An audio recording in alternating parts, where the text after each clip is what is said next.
తిరుమల తిరుపతి దేవస్థానం ఈవోకి దెబ్బపడేటటువంటి అవకాశం కనబడుతుంది. ఎందుకంటే తాజాగా ఆంధ్రజ్యోతి రాధాకృష్ణ గారి ఎడిటోరియల్ కాలం చూస్తే అధికారులు మాట వింటలేదు అన్నటువంటిది.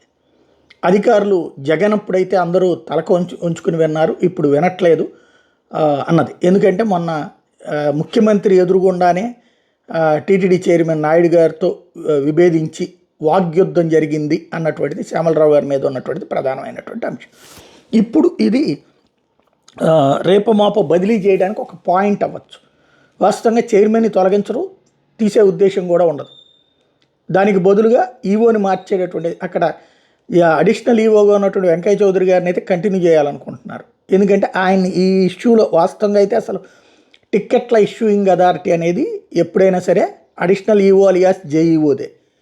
కౌంటర్లు ఈ వ్యవహారాలు చూడాల్సింది వాళ్లే. అయితే ఇప్పుడు కూడా టిక్కెట్లు పైన అలాట్ చేసేటటువంటి టిక్కెట్లు ఏవైతే విఐపి బ్రేకులు లేకపోతే ఎక్స్ట్రా టికెట్స్ ఇవన్నీ ఉంటాయో అవన్నీ ఆయనే చూసేది. కిందది కూడా ఆయన ద్వారానే చూడాలి. యాక్చువల్ రెస్పాన్సిబిలిటీ తందే అవుతుంది. కాకపోతే ఈవో మీదకే నెట్టేస్తున్నారు. ఈవోది పైన పర్యవేక్షణ ఉంటుంది.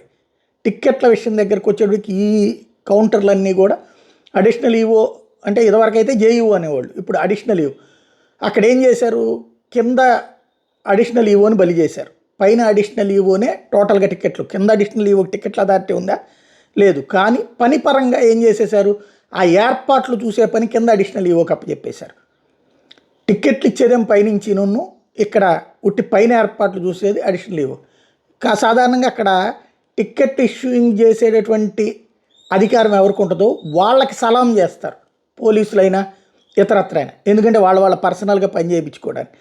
పవర్ లేనటువంటి అధికారులను పట్టించుకోరు. అంటే ఈ టిక్కెట్లు ఇచ్చేటటువంటిదో, లడ్డూలకు సంబంధించిన సంతకాలు పెట్టేటువంటి, లేకపోతే కనుక రూమ్స్కి సంబంధించిన సంతకాలు పెట్టేదో అట్లాంటి వాళ్ళకి అక్కడ విపరీతమైనటువంటి రెస్పెక్ట్ ఉంటుంది. మిగతా వాళ్ళని లైట్గా తోటి ఉద్యోగులుగా చూస్తారు తప్పించి అంతకుమించి సీరియస్గా ఇవ్వరు అక్కడ. అదే జరిగింది. అందువల్ల ఆవిడ ఇబ్బంది పడినటువంటి పరిస్థితి ఉంది.